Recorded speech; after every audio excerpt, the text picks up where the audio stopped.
Upacara adat kang wonten ing tlatah Jawa cacahe wonten kathah. Salah setunggalipun inggih punika upacara siraman. Upacara siraman kawiwitan déning pasang bleketepé. Lajeng ngracik toya perwita adi. Nyentun toya dhateng griyane calon manten jaler. Ngabekten utawi sungkeman. Siraman, sesuci utawi wudu,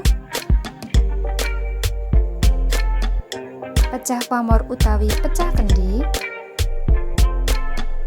pangkas rekmo,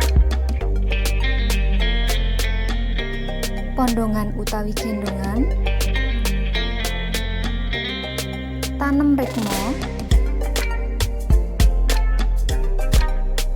pangkas tumpeng,